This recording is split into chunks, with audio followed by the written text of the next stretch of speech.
ಹರಸಿದೋದ್ಭವ ಸುತಾದಿಗಳ ಹತ್ತಿರಗೆ ಕರೆದು ಇಂತೆಂದ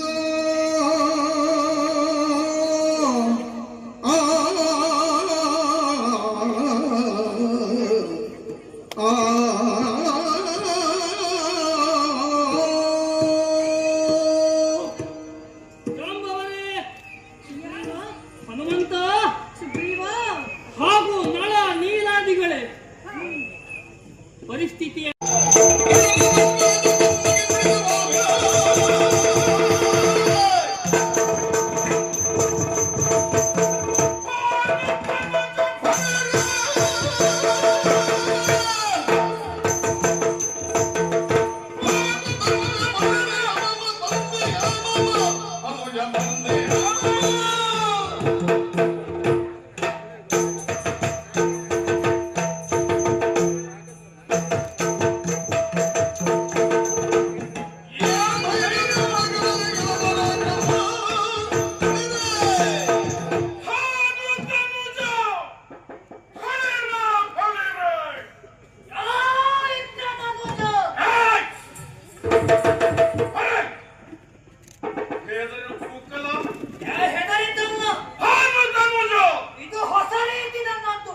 ಅಪ್ಪನ ಹೆಸರಿನ ಮೂಲಕ ನೀನು ನಾನು ಗುರುತಿಸಿದ್ದಲ್ಲ.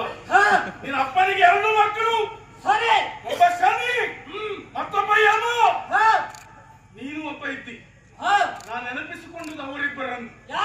ಇವತ್ತು ನಿನ್ನ ಪಾಲಿಗೆ ನಾನೇ ಯಮ ಸದಸ್ಯನಾಗಿ ಬಂದಿದ್ದೇನೆ. ಅಲ್ಲ, ನಿನಗೆ ಹಿಡಿದ ಶನಿಯಾಗಿ ಬಂದಿದ್ದೇನೆ. ನೀನು ಅಣ್ಣ ವಾಲಿ, ಅಣ್ಣ ವಾಲಿ. ಇದುವರೆಗೆ ಇಂತಹ ಶಬ್ದ ನಿನ್ನ ಬಾಯಿಂದ ಬಂದದ್ದಿಲ್ಲ. ಇವತ್ತು ದರ್ಪದಿಂದ ಕರೀತಾ ಇದ್ದೀಯಲ್ಲ, ಏನು ಧೈರ್ಯ?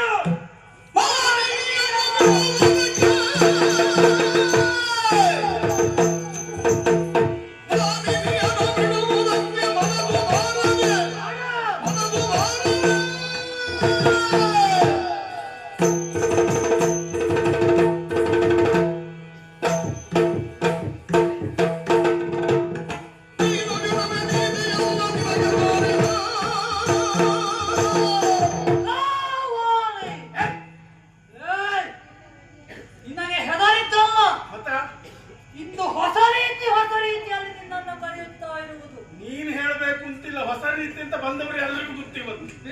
ಇದು ಹೊಸದಲ್ಲ, ಇದು ಹಳೆಯ ರೀತಿ. ಪ್ರಪಂಚದಲ್ಲಿ ಒಂದು ಮಾತುಂಟು, ಏನು? ತನ್ನಗೆ ತಕ್ಕ ಮಗನಾಗಬೇಕಂತೆ. ಅದು ಆಗುವುದಕ್ಕೂ ಭಾಗ್ಯ ಎನ್ನುವುದು ಬೇಕು. ಆ ಮಟ್ಟಿನಲ್ಲಿ ನೀನು ಭಾಗ್ಯವಂತ. ಯಾಕೆ? ತಂದೆಗೆ ತಕ್ಕ ಮಗ ನೀನು. ಹೇಗೆ ಕೇಳಿದ್ರೆ, ನಿನ್ನ ತಂದೆ ಇಂದ್ರ ಅವನು ಹಾಗೆ ಪರಸ್ತ್ರೀಯನ್ನ ಬಯಸಿದ, ಆಮೇಲೆ ಶಾಪಗ್ರಸ್ತನಾದ. ಇನ್ನು ನೀನು ಹಾಗೆ ಪರಸ್ತ್ರೀಯಾದಂತಹ ನನ್ನ ಹೆಂಡತಿಯನ್ನ ಬಯಸಿದ್ದೀಯ. ನಿನಗೆ ಶಾಪ ಅಲ್ಲ, ನಿನಗೆ ದೇಹದಂಡನೆಯ ಶಿಕ್ಷೆಯನ್ನ ಮಾಡ್ತೇನೆ. ಇದು ನನ್ನ ಮಾನಿನಿಯನ್ನ ಬಿಡು. ಇದು ನಿನಗೆ ಕೆಳಕಾದೀತು. ನನ್ನ ಮಾನಿನಿಯನ್ನ ಇಟ್ಟುಕೊಳ್ಳುವುದು ಇದು ನೀತಿಯಲ್ಲ. ಕೊನೆಯ ಬಾರಿ ಎಚ್ಚರಿಸ್ತಾ ಇದ್ದೇನೆ, ನನ್ನ ಮಾನಿನಿಯನ್ನ ಬಿಡು. ಇಲ್ಲಂತಾದ್ರೆ ಹಿಂದೆ ಅಂತ್ಯಕಾಲ.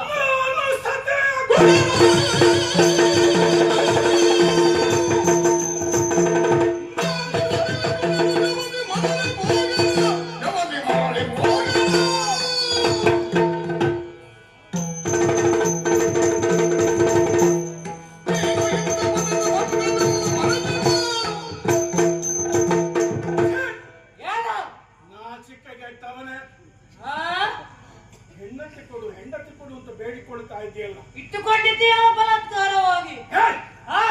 ನಾನೆಂದು ಬಲಾತ್ಕಾರವಾಗಿ ಇಟ್ಟುಕೊಂಡು ನಿನಗೆ ಅವಳನ್ನು ಉಳಿಸಿಕೊಳ್ಳುವ ಯೋಗ್ಯತೆ ಇಲ್ಲ ಅಂತ ಹೇಳಿ. ಅದಲ್ಲದೆ ಹೋದ್ರೆ ಆ ಮಾಯಾವಿಯ ಕಾರಣದಿಂದ ನಿನಗೂ ನನಗೂ ವೈರ. ಎಷ್ಟು ದಿವಸದಿಂದ ಕಾದಿದ್ಯೋ ಯಾರು? ನೀನು ಅದನ್ನು ತಪ್ಪಾಗಿ ಅರ್ಥ ಮಾಡಿಕೊಂಡಿದ್ದು. ಅಣ್ಣನನ್ನು ಹೇಗಾದ್ರೂ ಮಾಡಿ ಮುಗಿಸಬೇಕು, ನಾನು ಸಿಂಹಾಸನ ಏರಬೇಕು, ಆಮೇಲೆ ಅಣ್ಣನ ಹೆಂಡತಿಯನ್ನು ಆಳಬೇಕು ಎನ್ನುವ ಹಾಗೆ. ಏನು ಮಾಡೋಣ ಹೇಳಿ? ನಿನ್ನ ಲೆಕ್ಕಾಚಾರದ ತಪ್ಪಿ ಹೋಯಿತು. ಈಗ ಹೆಂಡತಿಯನ್ನು ಕೊಡು ಅಂತ ಹೇಳ್ತಿ. ಇದು ಮೊದಲ ಬಾರಿ ನೀ ಕೇಳುವುದಲ್ಲ, 5 ಬಾರಿ. ನಿನಗಾದ ಭಂಗವನ್ನ ಮರತೆಯ ನೀನು ಸತಿಯನ್ನ ಕೊಡು ಅಂತ ನೀನು ಕೇಳುವುದಲ್ಲ, ಸಾಧ್ಯ ಇದ್ರೆ ಬಿಡಿಸ್ಕೊಂಡು ಹೋಗು. ಬಿಡಿಸ್ಕೊಂಡೆ. ನಾನು ಸತಿಯ ಕೊಡ ಎಲ್ಲ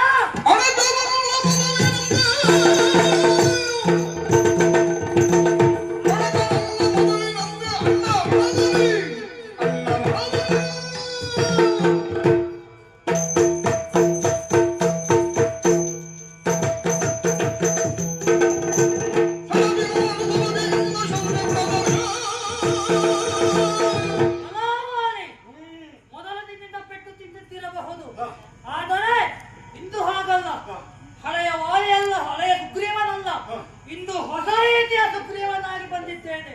ಇಂತಹ ಸುಗ್ರೀವ ಕಾಣಲಿಕ್ಕೆ ಸಿಗುವುದಿಲ್ಲ.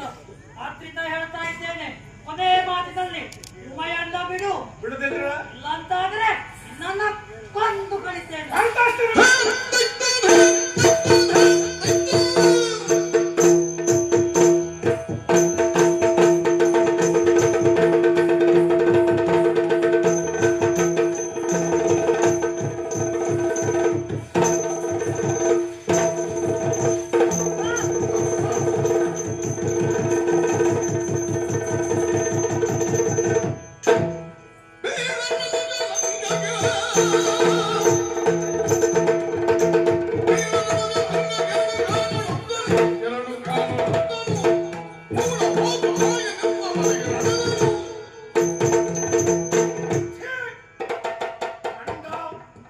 ಲಜ್ಜೆಗೆಟ್ಟವನೇ, ನಾಚಿಕೆಗೆಟ್ಟವನೇ, ನಾ ಹೊಡೆದ ಮೇಲೆ ಬಿದ್ದದ್ದಲ್ಲ ಇವ.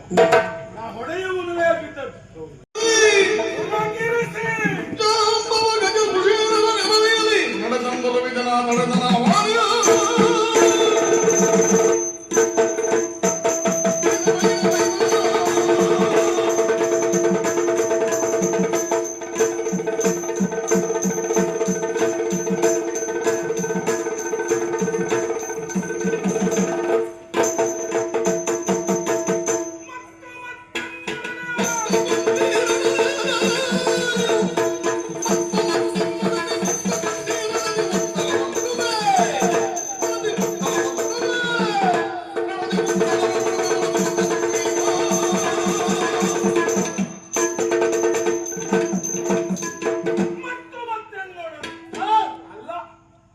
ಮತ್ತು ಯಾವ ಮತ್ತು ಅಂತ ನಮಗೆ ಗೊತ್ತಾಯ್ತು.